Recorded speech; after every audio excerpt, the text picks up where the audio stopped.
Alright guys, my name is the Meta Goblin, and today I'm going to be counting down 5 reasons that I personally think that Classic WoW will be better than Retail World of Warcraft. Now just before I jump in, I mean guys, don't take this video too seriously. You know, we're just having a bit of fun. I'm just some guy on the internet with some opinions, you know, we're not going to hurt anyone. Don't take it to heart too much, okay? Just before I jump in, obviously, do follow me on all social medias. You'll see them on the screen right now. So I'm going to jump into the video.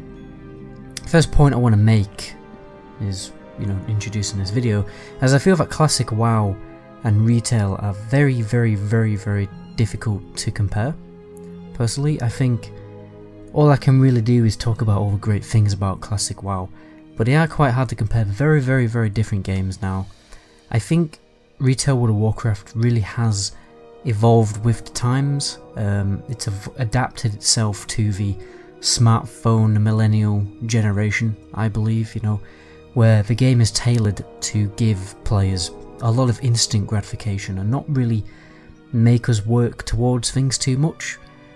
You know, Retail's interpretation of working towards something is Azerite power, which, or artifact power, whatever it's called these days. So it's like a mechanic in the game, it's a resource in the game that you have to farm for the entire expansion. I don't really see really the fun in that. It's a bit of it's a system where a lot of people have criticised, and I personally just don't see the appeal to something like that. Whereas Classic WoW, it's different. We'll talk about that when we jump into the video. But I believe a lot of older players, older World of Warcraft players, people who actually did play vanilla back in the day, Classic WoW really does appeal to that kind of audience. I think it's appealing to, you know, people in the late 20s, mid 20s to late 20s, the kind of people who didn't have a smartphone from the age of 10, if you know what I mean. People who can deal with not having instant gratification all the time. I mean, I only got a smartphone, like a proper smartphone, when I was 20, and I'm like 23 now. And I still don't know how to use a smartphone properly, right? So, I think that's what Retail World of Warcraft has become, and I think that's why it's very difficult to compare the two. But that's my first point. Well, that's my introduction point. My first point I'm going to put on this list, because we're going to count down a few little reasons. The first thing I've just put down is simply adventure, right, which links into what I've just been talking about. What I'm really talking about here is achievements and keys. First of all, obviously the leveling was much more of an adventure. You didn't just jump into the dungeon finder and grind dungeons level 1 to 120. But to become attuned for Elixir, you had to go on this fairly long quest line to go and kill 3 dragons in different parts of the world. And then once you've got yourself into Elixir, you would have to get a skinner to skin Elixir's hide, well, not a hide, scales, to make an entire raid group a cloak, so that they can even attempt to defeat the last boss of Blackwing Lair, and Blackwing Lair required its own quest chain to get attuned for. You always felt like you were moving towards something slowly. You were slowly overcoming difficult encounters in the game, becoming more and more powerful with every step, unlocking more difficult dragons to defeat, to kill, or more castles to raid. You know, everything was like a slow burn. Whereas on Retail now, you just have to press a button on the action bar and you're already messing about in the end game content in the raid finder, you know? You're just giving it straight away on a silver dish. Another good example would be the Upper Blackrock Spire key quest chain. Now most people would be too lazy to do it because it's quite a difficult quest line. Most people just get somebody to unlock the dungeon for you. You pay like 5 gold and you split. I think it's like paid like 10 gold, and it's 1 gold each per raid member. Anyway, this is probably the most popular dungeon in Classic World of Warcraft. Upper Blackrock Spire was very popular because it had a lot of pre-raid best in loot gear, right? And everyone had to go there, but barely anyone actually bothered to do the questline because, I mean, it's really complicated. Like, you had to, first of all, get your entire group together to actually do it. You had to obtain some.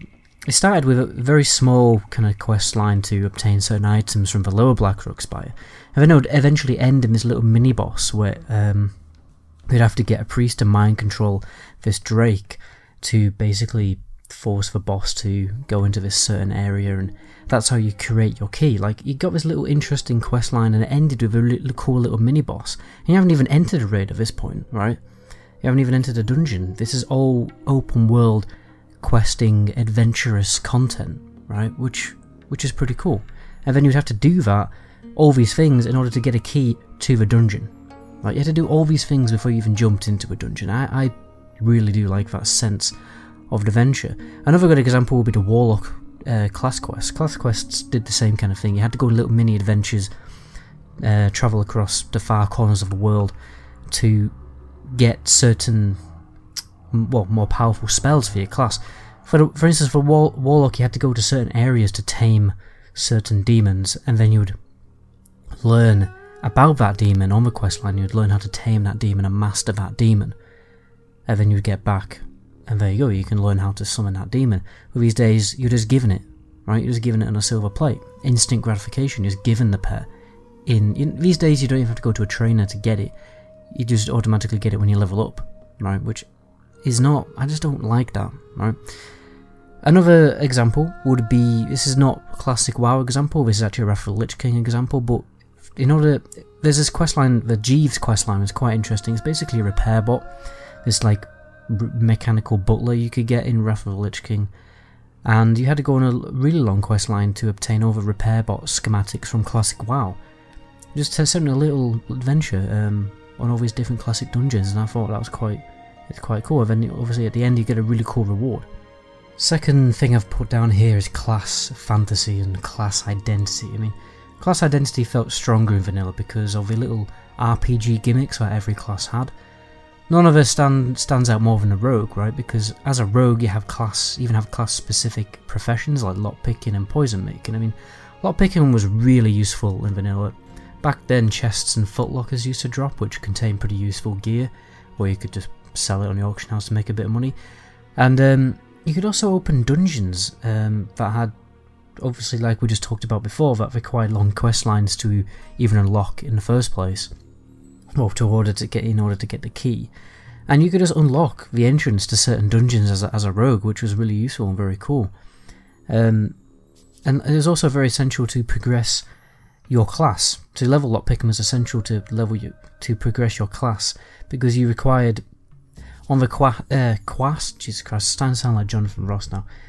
The class quest lines basically involved you doing a lot of lockpicking activities to further progress your abilities. And for instance, you needed lockpicking to unlock poison making later on.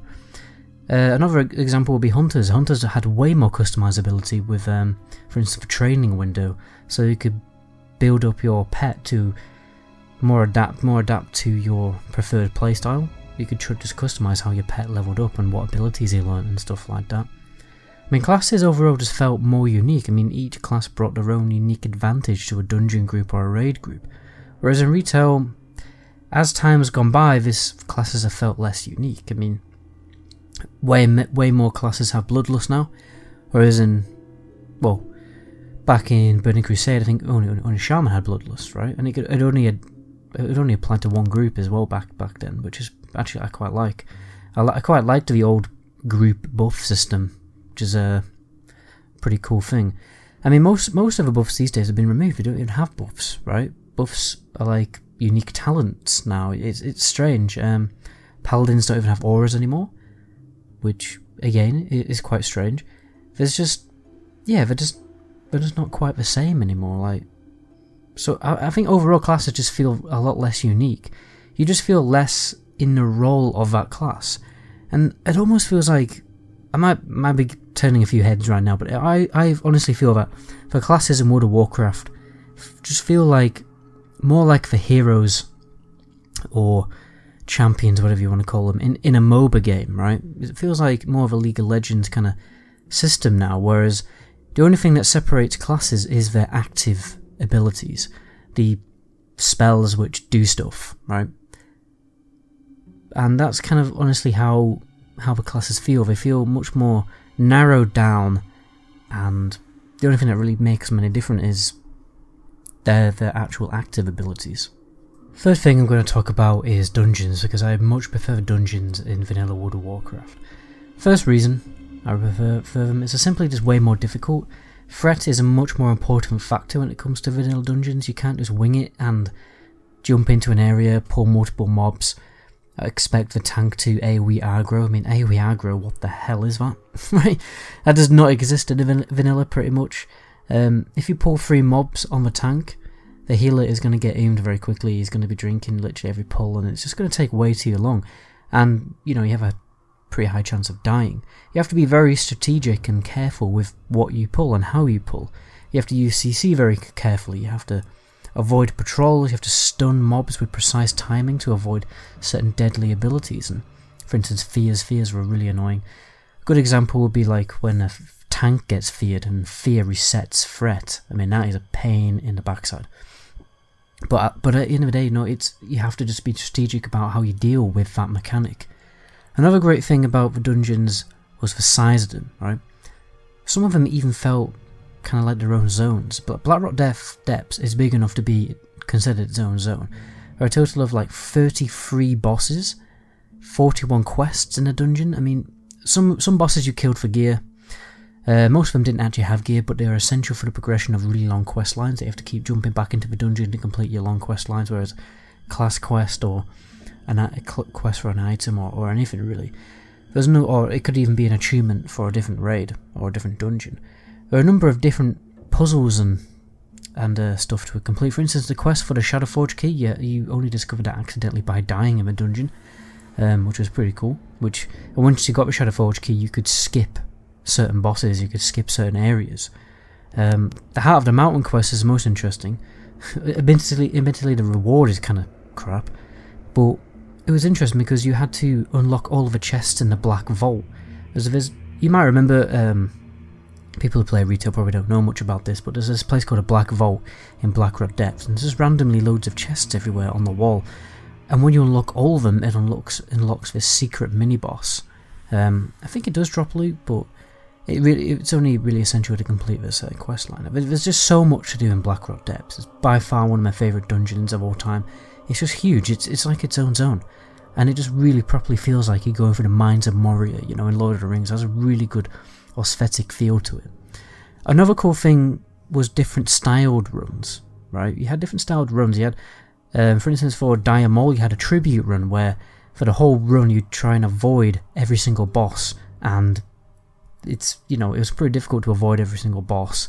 Some were easier than others, but you had to apply different strategies to avoid killing certain bosses and getting past them and skipping mobs and in certain situations and things like that.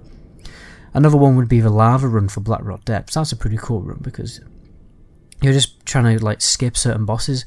You jump down at certain areas and you basically have to do a lot of lava swimming, which is a challenge in itself because there's loads of fire elementals in the lava, which are probably, intentionally put in by Blizzard because people were doing these like skip runs.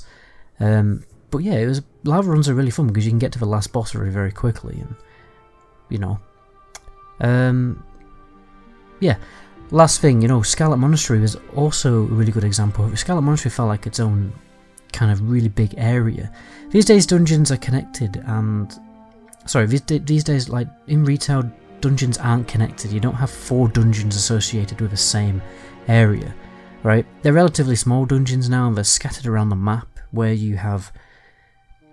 It doesn't really feel, they're just scattered around the map, whereas in vanilla, you had big dungeon with 4, like Scarlet Monastery had 4 of its own areas, right? 4 of its own little dungeons. It makes the threat of a dungeon feel larger, right? You don't just have to complete this one small dungeon and defeat a few bosses in one dungeon, and then that's it. You defeat the end boss and that's it. Evil defeated. I mean, in Scarlet Monastery, you'd first of all have to go and kill the wizards in the library, right? And you'd be like level 30 to 35 at this point, and you couldn't even progress to the next phase of the dungeon, Scarlet, which will be Scarlet Armory. So which obviously you go into Scarlet Armory to kill all the soldiers of the Scarlet Monastery, but you couldn't even jump into it straight away. You had to go back out into the world and level more, and then finally you'd level up more, and you'd be strong enough and more powerful enough to defeat all the high-ranked Scarlet Crusaders, the proper hard-nut paladins in the Cathedral dungeon, right? It felt like you were slowly progressing. You couldn't just defeat the whole dungeon in one go and that's it. Right, you had to go back out into the world, get more powerful, get more loot, get better items before you could complete the entire dungeon. And again, it links to my first point, the sense of adventure is really, really strong in Classic WoW. I mean, TBC kept this trend going. You had dungeons like the Hellfire Citadel, the different spaceship dungeons of a Tempest Keep, which eventually... TBC even took it, even further, because you would go through all these dungeons and then eventually it would lead into a raid. The whole point is, the whole experience feels like you're progressing through a quest. You're killing stronger enemies as you go along, which requires your character to have better skills, better gear, and you also need more powerful friends to finally defeat the entire dungeon zone. Fourth thing I've put on here simply is ALTERAC Valley, right? ALTERAC Valley is just awesome, right? You really can't fault it. It is how MMO PvP should be, right? This is how MMO PvP content should be. Arenas shouldn't... I mean, I don't mind arenas that much, but it's not really like... Arenas is like a matchmaking kind of thing, isn't it? It's not proper MMO PvP like ALTERAC Valley is. ALTERAC Valley it's similar to Warfronts, how Warfronts work in retail, which I think Warfronts are really awesome in retail actually, but they'd be 10 times better if it was PvP, right? The whole idea is that there's a cross between structure building RTS strategy games and single player RPG games in an MMO setting. So what I'm saying is it's like a cross between Warcraft 3 and my personal favourite strategy game, which would be Lord of the Rings Battle for Middle-earth 2, where you kind of have to build a little cave on the map and spawn goblins from it, alright? Or you had to build a lumber mill on the map to harvest resources for your base. The kind of RTS games that require you to, you kind of got to build a base, and you don't really see these kind of RTS games anymore. I mean, games are more interested in the spectacle of huge realistic battle scenes, which I'm not really a fan of. I'd rather have it all scaled down and have I just want to build my own base in a strategy game these days. Anyway, at ALTERAC Valley, you felt like you were basically an individual troop in one of these RTS strategy games. There were NPC mobs everywhere, like PvE mobs you had to kill. They were defending graveyards and bases. There were certain bosses you had to kill in order to actually take over a bunker or take over a tower, right? Which isn't in retail anymore. And a lot of these enemies you could not kill on your own. You would have to be grouped up to kill these enemies because they're elites and they're very powerful. You could even collect resources from the mines to armor up the troops and give your troops, better significant buffs so they'll be able to defend their bunkers better. You could also collect wolf pelts to build up an entire wolf rider army. This is one of the coolest things. Alright, basically you go tame wolves, and once you've tamed enough wolves, you'll be able to summon a big wolf rider army. And you could even, I think the Alliance could summon this giant elemental boss as well, once you've got enough horde blood and taken it to this like druid altar. Something like that anyway. I've never actually played ALTERAC Valley as Alliance, but the whole point was, you had two big bases, two big armies pushing against each other to take over each other's base. This is how MMO PvP, it's just how it should be. I mean, small arenas, arenas are okay, but it doesn't really feel like it belongs in an MMO, okay? At the end of the day, this style of PvP has influenced the most popular MMO PvP games in existence, like League of Legends and Dota and things like this. And these days, Blizzard just can't be bothered with that kind of style of game. Right, that kind of style of PvP content, which is strange to me because it's started the influence for games like League of Legends. This combination of single player RPG game and RTS strategy. That's essentially what League of Legends is. And it started with World of Warcraft. Well, it started with Warcraft 3, and by extent ALTERAC Valley. That's how it started, and that concept of a game has massively exploded now into some of the most popular games in existence. And it's strange how Blizzard just haven't acknowledged that. With ALTERAC Valley's just turned into a Zergfest. Nobody really knows what is going on in ALTERAC Valley anymore. It's definitely not the same as it was in Classic WoW. ALTERAC Valley PvP is the best PvP in any MMO environment ever. It's the best PvP that World of Warcraft has ever seen. The last reason on this list I've simply put down community, right? The game in the classic WoW just simply made you talk to people more, and it encouraged group content way more. You can very easily play retail World of Warcraft without even talking to someone. I don't really have any friends in retail at the moment, but when I was playing classic, I did have friends and who I grouped up with on a regular basis. When you're playing classic WoW, you know, you could be plodding along, minding your own business, trying to finish up a quest line, then suddenly you get this really big, difficult elite group quest with an extremely enticing reward, like a really big two-handed weapon. You're like, I've got to do that. I've got to do that quest. It's going to make the rest of my questing experience way easier because I'm going to be way more powerful, but I can't do it on my own. So how am I going to do it? Well, I'm going to have to come talk to other people. I'm going to have to get a group together of 4 other similar-minded people to do this quest, right? This meant there were open-world dungeons, or elite zones, more commonly referred to. You have the Dark Iron quest in wetlands. There's a few bunkers and a few castles in the wetlands with really hard, high-level elite Dark Iron kind of nasty mobs walking around that you had to kill. And there's really annoying mini-boss. I can't remember his name, but he shoots like shadow balls at you and it's really annoying. You've also got Dunga Rock, which is a similar thing. You have to kill some elite dwarves in the Hillsbrand foothills. That's quite a difficult one. That's a horde one. And there's also an entire troll city in the hinterlands. There's a huge elite zone, a really big troll city, and you have to slowly progress yourself through this entire troll city. You have to basically get a group together and invade the thing, right? It was really cool. There were other little gimmicks in the game that forced you to talk to people. For instance, we just talked about how you had to get an Onyxia's cloak in order to complete Blackwing Lair.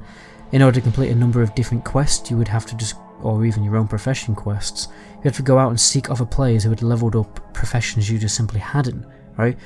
The game also basically forced you to be in a guild. You had to be in a guild, right? Otherwise you're not going to progress in this game at all. Because sometimes an entire guild would be working towards just one player completing an entire questline in order to unlock raid content for the entire server, like the Black Scarab questline. Basically, one player had to go through the extremely difficult tribulations and trials of his one questline to get the Black Scarab and unlock Anchorage for the rest of the server, right? It's a server-wide event. And there's also a server-wide event when that content unlocked. I can't remember what it's called. There was also, when Naxxramas was released, there was the Scourge Invasion, which was another server-wide huge event.